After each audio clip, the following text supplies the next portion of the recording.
இயேசுவில் பிரியமானவர்களே, இன்றைய திருப்பலியில் நாம் வாசித்த முதல் வாசகத்தை இன்றைய சிந்தனைக்கு நாம் எடுத்துக்கொள்வோம். படித்த பகுதியானது 1 பேதுரு 1ஆம் அதிகாரம் 10வது வசனத்திலிருந்து நாம் வாசித்தோம். 16 இறை வார்த்தை முடிய. பள்ளிகள் துவங்கப் போகின்றன. இந்த பள்ளிகள் சேர்க்கிற போது ஒரு கைட்லைன்ஸ் அப்படின்னு சொல்லி ஒரு டைரி ஒன்று கொடுப்பாங்க.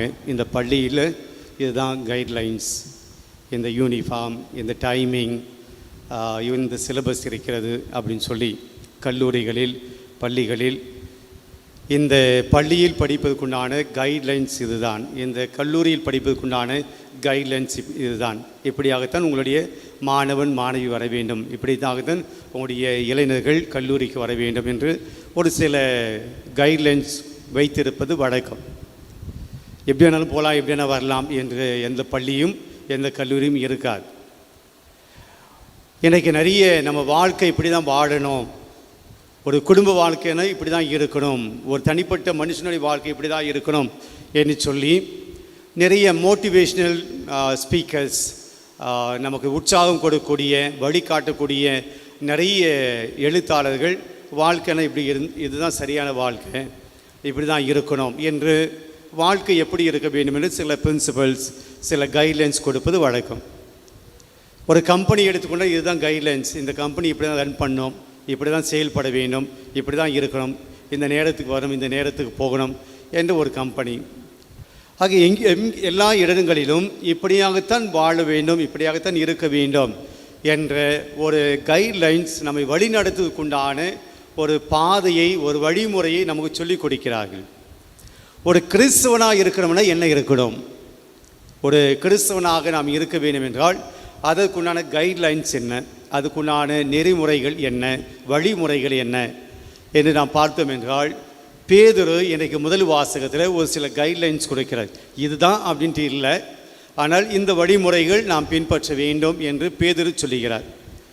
விவிலியம் வைத்திருக்கள் எடுத்துக்கொள்ளுங்கள். 1 பேதுரு 1ஆம் அதிகாரம் 13வது வசனத்துக்கு மேலே இருக்கக்கூடிய தலைப்பை வாசிங்க. தூய வாழ்வுக்கான அழைப்பு. தூய வாழ்வுக்கான அழைப்பு. அப்போது கிறிஸ்தவன் தூயவராக, நல்ல கிறிஸ்தவராக, இயேசுவை போல ஒரு கிறிஸ்தவராக நாம் இருக்க வேண்டும் என்றால், தூய வாழ்க்கை வாழணும் என்றால் அதுக்குண்டான பிரின்சிபல்ஸ், அதுக்குண்டான கைட்லைன்ஸை கொடுக்குறார். 5 விஷயங்களை சொல்கிறார். அதை மட்டும் நாம் இன்றைக்கி நம்முடைய மனதில் பதிய வைத்துக்கொள்ள முயற்சி எடுப்போம். முதல்ல, ஆகவே உங்கள் மனம் செயலாற்ற தயாராக இருக்க வேண்டும். இதுதான் முதல் கைட்லைன்ஸ். நீங்கள் தூய்மையான வாழ்க்கை வாழணும், ஒரு கிறிஸ்துவ ஒரு நல்ல வாழ்க்கை வாழணும் அப்படின்னா முதல் கைட்லைன் என்னவா சொல்கிறார் அப்படின்னா, உங்களுடைய மனம் செயலாக்கம் பெற வேண்டும், செயலாற்ற தயாராக இருக்க வேண்டும். It should be ready to act. நாம் செய்வதற்கு தயாராக இருக்க வேண்டும். எப்போ ஒரு மனசு ரெடியாக இருக்கும், எப்போ ஒரு மனம் எது செய்வதற்கு, ஆண்டவருடைய காரியங்களை செய்வதற்கு தயாராக இருக்கும் அப்படின்னா, அவருக்குள்ளே ஒரு ஆசை, ஒரு ஆவல், ஒரு விருப்பம் இருக்க வேண்டும். ஒரு வருத்தம் அல்லது கவலை இருக்கிறவர்கள் அவர்களுடைய மனம் செயலாக்கம் செய்வதற்கு, செயலாற்றுவதற்கு அது எளிதாக அந்த மனம் இருக்காது. If you are filled with sorrows, worries, கவலைகள், கஷ்டங்கள் மனசுக்குள்ளே போட்டு இருந்தால் நம்ம ஆர்டினரி வாழ்க்கையில் பார்க்கும்போது ஆக்டிவாக இருக்க மாட்டாங்க. எப்போ பார்த்தாலும் ஒரு கவலை முகத்தோட, ஒரு கண்ணீர் முகத்தோடு தான் அவங்க இருப்பாங்க. அவருடைய வாழ்க்கை ஆக்டிவாக இருக்காது. ஏதோ சோகம் குடிக்கொள்ளும். அவருடைய மனசுக்குள்ளே ஒரு பாதிப்பு இருக்கிற போது அது வெளியே நமக்கு தெரியும். ரொம்ப ஆக்டிவாக இருக்க மாட்டாங்க. என்ன சோர்ந்து போயிருக்கிறீங்க, என்ன கவலையாக இருக்கிறீங்க, நாம கேட்டிருப்போம். பிரியமானவர்களே, எப்போ நம்முடைய மனம் ஒரு செயலாற்றக்கூடிய ஒரு மனமாக இருக்கும் அப்படின்னா அது நம்பிக்கை நிறைந்த ஒரு மனமாக. பார்த்துக்கலாம், வாழலாம், முடியும், நம்மளால் செய்ய முடியும். எனவே பேதுரு சொல்கிறாரு, உங்களுடைய மனம் நொந்து போன மனமாக இருக்கக்கூடாது, உடைந்து போன மனமாக இருக்கக்கூடாது, டிஸ்கரேஜ் ஆன ஒரு மனமாக இருக்கக்கூடாது, ஸ்ட்ரெஸ்ஃபுல்லான ஒரு மனமாக இருக்கக்கூடாது. Should be active. அது செயலாற்றம் செய்ய வேண்டும். அதை ஒரு ஆக்டிவாக வச்சுக்கணும். இன்றைக்கி நம்முடைய மனத்தை கவலைப்படுத்துவதற்கு நிறைய காரியங்கள் இந்த உலகம் இருக்குது. நம்மை சோகத்தில் ஆழ்த்துவதற்கு இந்த உலகத்தில் நிறைய விஷயங்கள் இருக்குது. மிக எளிதாக நம்மை கவலைக்குள்ளாக்கி விடுக்கக்கூடிய ஒரு சூழல். யாரோ ஒரு 2 வார்த்தை சொல்லிட்டு போகிறாங்க, நம்மளை பற்றி தப்பாக பேசிட்டு போகிறாங்க. உடனே நம்ம என்ன செய்கிறோம்? ஐயோ, என்னை பற்றி தப்பாக பேசிட்டாங்க, என்னை பற்றி இப்படி சொல்லிட்டாங்க, அப்படி சொல்லிட்டாங்க. நாம் நிறைய சின்ன சின்ன காரியங்களை மனதுக்குள் கொண்டு வந்து அந்த மனதை நாம் பாழ்படுத்தி கொள்கிறோம். பிரியமானவர்களே, நம்முடைய மனதுக்குள் என்ன போகணும், என்ன போகக்கூடாது என்பதை நாம் தான் முடிவு செய்வேன். எல்லாவற்றையும் மனதில் கொண்டு போயிட்டு அதை வைத்து நாம் சிந்தித்து நம்முடைய மனம் உடைந்து போன மனமாக, செயலாக்கம் செயலற்றதாக ஆக்கிவிடக்கூடாது. டிஸ்கரேஜ்மெண்ட், ஒரு நம்பிக்கை இழந்த ஒரு வாழ்க்கை, முடியாது, இயலாது, அது நம்மளால் பண்ண முடியாது என்று நம்பிக்கை குறைந்து போன மனம், இது கிறிஸ்துவ வாழ்வுக்கு இல்லை. அப்போ கிறிஸ்துவங்க எப்படி இருக்கணும்? அவருடைய மனம் எப்படி இருக்கணும்? ஆக்டிவாக இருக்க வேண்டும். செயலாற்ற வேண்டும். அதுக்கு ரெடியாக இருக்கணும். நம்முடைய குடும்பத்தினுடைய காரியங்கள் மட்டுமல்ல, கடவுளுடைய காரியங்களை செய்வதற்கும் நம்முடைய மனம் ஆக்டிவாக இருக்க வேண்டும். பல்வேறு சூழ்நிலையில் நாம் பார்த்துருக்கிறோம், குடும்பங்களை பார்த்துருக்கிறோம், தனிப்பட்ட விதங்களில் நம்ம பார்த்துருக்கிறோம்.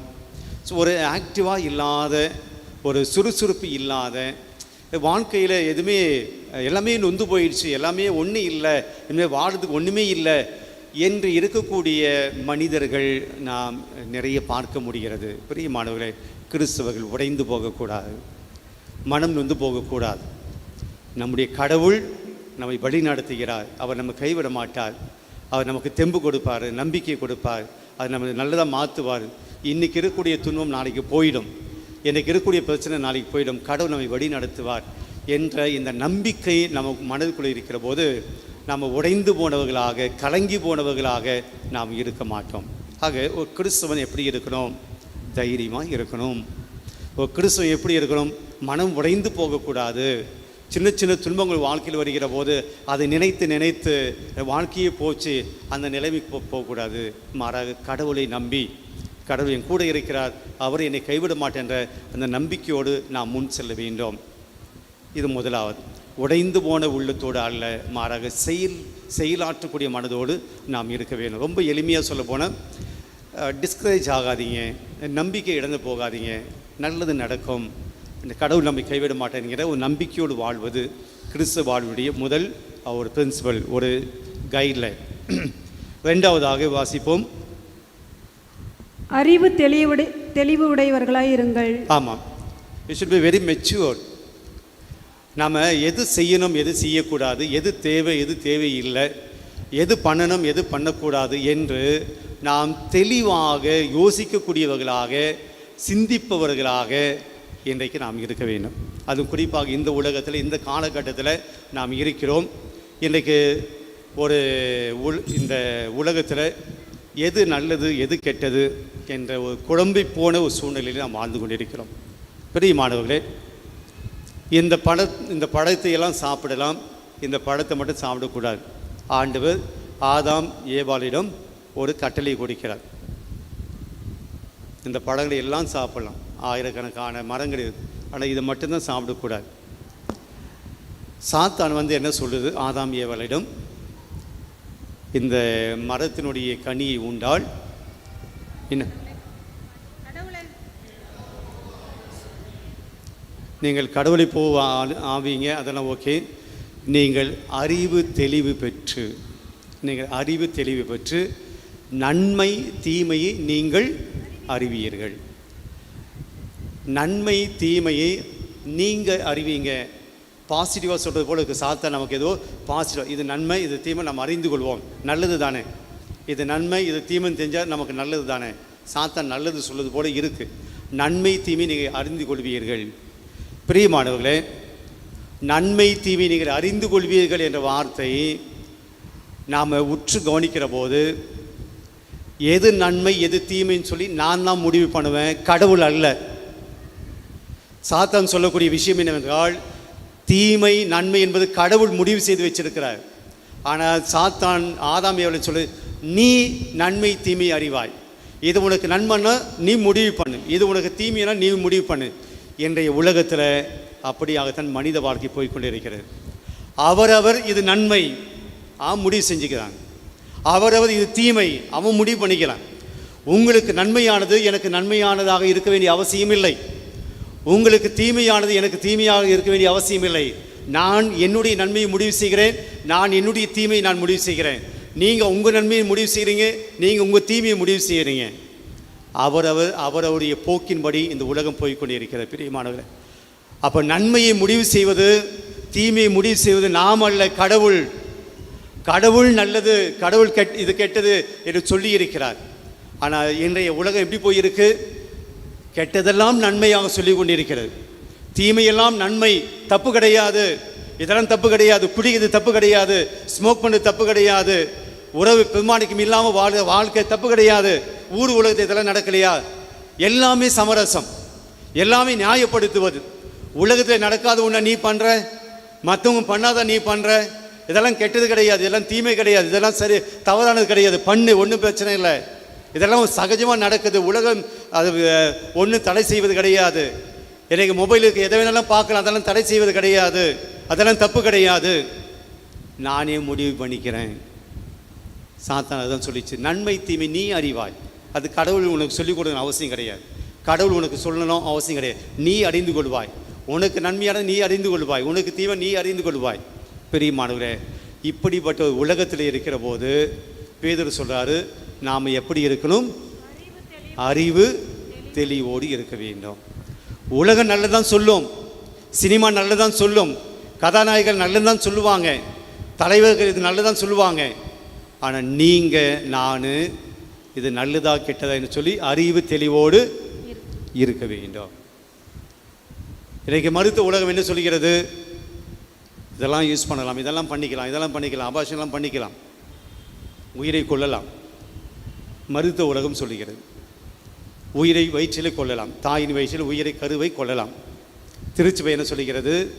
அது பாவம், அது பாவம், உயிரை கொள்வதற்கு உனக்கு அதிகாரம் இல்லை. ஆனால் என்ன நடக்கிறது? எதை நாம் பிடித்து கொண்டிருக்கிறோம்? ஊர் உலகம் சொல்லுகிறது, உலகம் சொல்லுகிறது. ஒரு காலத்தில் குழந்தை கட்டுப்பாடு மையங்கள், அரசாமை குழந்தை கட்டுப்பாடு செய்யணும், கருத்தடை செய்ய வேணும், குழந்தை கட்டுப்பாடு இந்தியாவில் நாட்டு மக்கள் அதிகமாகிடுச்சு. இன்றைக்கி எங்கே வந்து முடிஞ்சிருக்கு? ஒரு காலத்தில் குழந்தைகள் கட்டுப்பாடு, கரு தடை, இதெல்லாம் கவர்மெண்ட் சொல்லிச்சு. இன்றைக்கி என்ன மையங்கள் அதிகமாக இருக்குது? கருத்தறி மையங்கள் அதிகமாக இருக்குது. அன்றைக்கி உயிர்களை கொன்னோம், இன்றைக்கி உயிர்கள் இல்லை, இனி கரு வரமாட்டேன், திருமண தம்பதிகளுக்கு குழந்தைகள் கிடையாது. அந்த பாவம் இங்கே வந்து முடிகிறது. பிரியமானவர்களே, நாம் என்ன நினச்சோம்? உலகம் சொல்லுது இதெல்லாம் தப்பு கிடையாது, உயிரை கொள்வது தப்பு கிடையாது, அபார்ஷன் பண்ணது தப்பு கிடையாது, கருவிலை கொள்வது தப்பு கிடையாது. ஊர் உலகம் சொல்லிச்சு, திருச்சபை அன்றைக்கும் சொல்லுது அது பாவம், செய்யாதீங்க. பிரியமானவர்களே, எது உண்மை, எது தீமை, எது நல்லது, எது கெட்டது, எது தேவை, எது தேவையானது, அறிவு தெளிவோடு கிறிஸ்தவன் இருக்க வேண்டும். ரெண்டாவது. மூன்றாவதாக, இயேசு கிறிஸ்து வெளிப்படும் பொழுது உங்களுக்கு அளிக்கப்படும் அருளை முழுமையாக எதிர்நோக்கி இருங்கள். பிரியமானவர்களே, இயேசு கிறிஸ்து வந்து அவருடைய அருளை வெளிப்படுத்தும் போது அதை பெற்றுக்கொள்வதற்கு எதிர்நோக்கி இருங்கள். Wait for that. இப்போ நாம் என்ன நினைக்கிறோம்னா, இன்றைக்கி ஜபம் பண்ணிவிட்டு நான் வீட்டுக்கு போன உடனே நான் இங்கே ஜபம் பண்ணது என் வீட்டில் நடக்கணும், உடனடியாக நடக்கணும், இம்மிடியட்லி எல்லாமே உடனடியாக நடக்க வேண்டும். இன்ஸ்டன்ட் காஃபி, எல்லாமே இன்ஸ்டன்ட், உடனடியாக. ஆனால் பேதுரு சொல்கிறார், கடவுளுடைய காரியங்களில் எப்படி இருக்கணுமா? வெயிட், எதிர்நோக்கி இருங்கள், காத்திருங்கள், வெயிட் பண்ணியிருங்க. கடவுள் செய்வார். உடனடியாக செய்வாரா இல்லை வெயிட் பண்ணி செய்வாரா? ஆனாலும் கூட நீங்கள் எதிர்நோக்கி இருக்க வேண்டும், நம்பிக்கையோடு இருங்கள் ஆண்டவர் சொல்கிறார். இன்றைக்கி நாம் நம்முடைய வாழ்க்கையில் கொஞ்சம் நம்முடைய வாழ்க்கை அப்படி தடுமாறி போனால் அந்த நம்பிக்கை கீழே போயிடுது. என்னடா வாழ்க்கை இது, கடவுள் என்னடா கடவுள் இது, என்னடா ஜபம் பண்ணுறது, ஒன்றும் நடக்க மாட்டேங்குது என்ற கடவுள் மீது, நம்முடைய ஜபத்தின் மீது, நம்முடைய நம்பிக்கையின் மீது நமக்கே டவுட்டு வந்துடுது. ஆனால் பேதுரு சொல்ல, ஒரு கிறிஸ்தவனுடைய நம்பிக்கை குறைஞ்சு போகக்கூடாது, எதிர்நோக்கி இருக்க வேண்டும், எல்லா சூழ்நிலையும் எதிர்நோக்கி இருக்க வேண்டும். ஆண்டவர் இயேசு மீண்டும் வந்து அந்த அருளை கொடுக்கிற வரையிலும் நீங்கள் எதிர்நோக்கி இருங்க, வெயிட் பண்ணுங்க. பேதுரு சொல்கிறார், எல்லாம் இன்ஸ்டண்ட்டாக நடக்காது, இமிடியேட்டாக நடக்காது, சில விஷயங்கள் கடவுள் பொறுத்திருந்து செய்வார். சில விஷயங்கள் கடவுள் தாமதமாக கொடுப்பார். என்னைக்கு வேணுமோ அன்றைக்கு கொடுப்பார். நாம் எதிர்பார்ப்பது போலல்ல. கடவுள் அவருக்கென ஒரு காலத்தை, அவருக்கென ஒரு சூழலை அவர் வைத்திருக்கிறார். அதன்படி நடக்கும். அப்போது நம்முடைய வாழ்க்கையில் ஒரு தடைகள், தடுமாற்றங்கள், தோல்விகள், ஏமாற்றல் வந்த உடனே நாம் உடனடியாக நம்முடைய விசுவாசத்தை இழந்துவிடக்கூடாது. உறுதியான நம்பிக்கையோடு இருங்க. மூன்றாவது. நான்காவது, முன்னர் அறியாமையில் இருந்தபோது இச்சைகளுக்கு இசையை நடந்தது போலன்றி கீழ்ப்படிதல் உள்ள மக்களாயிருங்கள். பெரியமான இந்த விஷயத்தை நான் அதிகமாக பேச விரும்பலை. நீங்கள் இயேசுவை அறியாத போது நீங்கள் வாழ்ந்த வாழ்க்கை ஒரு மோசமான ஒரு வாழ்க்கை. இச்சையின்படி நடந்தீர்கள். உடலினுடைய இச்சையின்படி நடந்தீங்க. இந்த உடல் என்ன கேட்குதோ அதை பண்ணிட்டு இருந்தீங்க. நீங்கள் உடலுக்குண்டான மகிழ்ச்சியை தேடிக்கிட்டீங்க. உடலுக்குண்டான சந்தோஷத்தை தேடினீங்க. எப்போ? நீங்கள் அறியாமல் இருந்தபோது. என்ன அறியாமல் இருந்தபோது? கடவுளுடைய நற்செய்தி நீங்கள் அறியாமல், கடவுளை ஏற்றுக்காமல், இயேசுவை ஏற்றுக்காமல், இயேசுனுடைய நற்செய்தியை நீங்கள் ஏற்றுக்காமல் இருந்த அந்த காலத்தில் உங்கள் வாழ்க்கை எப்படி இருந்தது? உடல் இச்சைக்கு நீங்கள் அதிகமாக இடம் கொடுத்தீங்க. ஆனால் இப்போ சொல்கிறாரு, ஆனால் இப்போது நீங்கள் எப்படி இருக்கணும்? கீழ்ப்படிதலுள்ள மக்களாக இருக்க வேண்டும். எதற்கு கீழ்ப்படியணும்? ஆண்டவருடைய வார்த்தையில் கீழ்ப்படிந்த மக்களாக இருக்க வேண்டும். நீங்கள் உடல் சொல்லதுபடி கேட்காதீங்க. உடலுக்கு கீழ்ப்படியாதீங்க. உடல் ஆசைக்கு கீழ்ப்படியாதீங்க. உங்கள் சபல புத்திக்கு கீழ்ப்படியாதீங்க. மாறாக நீங்கள் யாருக்கு கீழ்ப்படியணும்? கடவுளுக்கு கீழ்ப்படியணும். ஆண்டவருடைய வார்த்தை கீழ்ப்படியணும். அப்போது கிறிஸ்தவன் உடலுக்கு அதிகமாக முக்கியத்துவம் கொடுக்கணுமா? ஆன்மாவுக்கு அதிகமாக முக்கியத்துவம் கொடுக்க வேண்டுமா? உடலுக்கும் முக்கியத்துவம் கொடுக்க வேண்டும். ஆனால் நம்முடைய ஆன்மா தான் எங்கே போக போகிறது? மேலே போக போகிறது. அப்போ ஆன்மாவை நாம் சாகடித்துக்கூடாது. ஆன்மா நோய்வாய்ப்பட்டுக்கூடாது. பாவங்களினால், இச்சைகளினால் அந்த ஆன்மாவை நாம் இழந்து விடக்கூடாது. அப்போ பேதுரு என்ன சொல்கிறாரு? உடல் முக்கியம்தான், ஆனால் அந்த உடல் இச்சின்படி வாழ்ந்து உங்களுடைய ஆன்மாவை கெடுத்துக்காதீங்க. எனவே இந்த உடலை கடவுளுக்கு ஏற்ற விதமாக நீங்கள் வளர்க்கணும். கடவுளுடைய பாதையில் நீங்கள் போகணும். அப்போ நீங்கள் கடவுளுக்கு கீழ்ப்படியணும். நான்காவது. ஐந்தாவது, உங்களை அழைத்தவர் தூய்மையுள்ளவராய் இருப்பது போல நீங்களும் உங்கள் நடத்தையில் எல்லாம் தூய்மையுள்ளவர்களாய் இருங்கள். பிரியமானவர், சில பேர் நாம் நம்முடைய வாழ்க்கையில் இவங்க தான் என்னுடைய ரோல் மாடல் அப்படின்னு வச்சுருப்போம். இவங்க தான் என்னுடைய ரோல் மாடல், அவங்கள போல ஆகணும். என்னை பார்த்து ஒருத்தர் ரோல் மாடலாக இருந்தான் ரொம்ப காலத்துக்கு முன்னாடி. ஃபாதரை போல் தலை சீவணும், ஃபாதர் போல் ட்ரெஸ் பண்ணணும், ஃபாதர் போல் நான் சாமியார் ஆகணுன்ட்டு செமினரிக்கும் போனான். 2 வருஷத்துக்கு திரும்பி போயிட்டான். செமினரில் இருக்க முடியல. அவன் நினச்சான் ஃபாதர் ஜாலியாக பைக்கில் போகிறாரு, ஃபாதர் ஜாலியாக நல்லா சாப்பிட்றாரு, அப்போ ஃபாதரை போல் இருக்கணும், ஃபாதர் ரோல் மாடல் அவரை போல் இருக்குன்னு சொல்லி செமினரிக்கு போயிட்டு, இது நிஜமான வாழ்க்கை இல்லை, செமினரி ரொம்ப கஷ்டமான வாழ்க்கைன்னு சொல்லி வெளியே வந்துட்டு நம்மளை பார்த்து நாம் சில பேர் பார்த்து ரோல் மாடல் இவங்களை போல் இருக்கணும் அப்படின்னு நினைப்போம். பெரியமானவர்களே, இன்றைக்கு பேதுரு சொல்கிறாரு, உங்களை அழைத்தவர் தூயவராக இருப்பது போல நீங்களும் அவரை போல தூயவராகுங்க. அப்போ பேதுரு யார் நமக்கு ரோல் மாடலாக கொடுக்குறாரு? இயேசு ரோல் மாடலாக கொடுக்க. அவர் தூயவராக இருந்தார். அவரை பார்த்து நீங்களும் தூய்மையான வாழ்க்கை வாழுங்க. இயேசு பார்த்து நீங்கள் மாறுங்க. இயேசுவை போல நீங்கள் வாழுங்க. நமக்கு முன்மாதிரியாக இயேசு தூயவராக இருக்கிறார். அப்போ பிரியமான இந்த 5 கருத்துக்கள் தான். முதல் கருத்து, ரொம்ப டிஸ்கரேஜ் ஆகாதீங்க. வாழ்க்கையில் தோல்விகள் வரலாம், ஏமாற்றங்கள் வரலாம், நோய்கள் வரலாம், கவலைகள் வரலாம், தனிமை வரலாம். நாம் நம்பிய நம்பிக்கையாளர்கள் நமக்கு நம்பிக்கை துரோகம் பண்ணலாம், அல்லது நாம் எதிர்பார்த்த வேலை கிடைக்காமல் போகலாம், வருமானம் கிடைக்காமல், போனஸ் கிடைக்காமல் போகலாம், அல்லது நாம் எதிர்பார்த்த பல காரியங்கள் வாழ்க்கையில் ஏமாற்றப்படலாம், அவமானப்படலாம். Don't be discourage. உங்களுடைய மனம் வலுவடைந்ததாக விட்டுடாதீங்க. செயல் இல்லாமல் போவதாய், செயலாற்ற முடியாமல் அப்படி விட்டுடாதீங்க. மனதுக்கு கொஞ்சம் ஆக்டிவாக வச்சுங்க, நம்பிக்கையோடு இருங்க, கொஞ்சம் அதை உறுதியாக மன உறுதியோடு இருங்க. இதுதான் முதல் பாயிண்ட், ஒரு கிறிஸ்தவனாக இருப்பது. 2வதாக, இந்த சமூகம் எது பாவம், எது நன்மை, எது தீமை எல்லாம் தெரியாமல் குழப்பமான ஒரு சமூகத்தில் நீயா முடிவு பண்ணிக்கோ, இது நன்மை இது தீமை, நீயா முடிவு பண்ணிக்கோ என்ற ஒரு சமூகத்தில் இருக்கிற போது நீங்கள் நான் எது நல்லது எது கெட்டென்ற ஒரு தெளிவான பார்வை நமக்கு வேண்டும். கெட்டது பண்ணிவிட்டு தீமையை பண்ணிவிட்டு மாட்டிக்கிட்டு அப்போ நாம் முடிப்பதில் அவசியமில்லை. செய்வதற்கு முன்பாக நன்றாக யோசிக்க வேண்டும். இதை செய்யலாமா இல்லையா என்று நன்றாக நாம் சிந்திக்க வேண்டும். அறிவு தேர்வு நமக்கு அவசியம். புத்தி கேட்டு நம்ம போக முடியாது. கால் போன போக்கில் நம்ம போக முடியாது. எல்லாத்தையும் நம்பிட முடியாது. எல்லாருமே நல்லவர்கள் அப்படி நம்பிட முடியாது. அறிவு கொடுத்திருக்கிறார் கடவுள். தூய ஆவியானவர் அறிவை கொடுத்திருக்கிறார், நம்மை வழி நடத்துகிறார். அப்போ நம்ம யோசிக்க வேணும், சிந்திக்க வேணும். திருப்பின்னு ஒரு தொழிலை தொடங்கிட முடியாது. திருப்பின்னு ஒரு வேலை நம்ம தொடங்கிட முடியாது.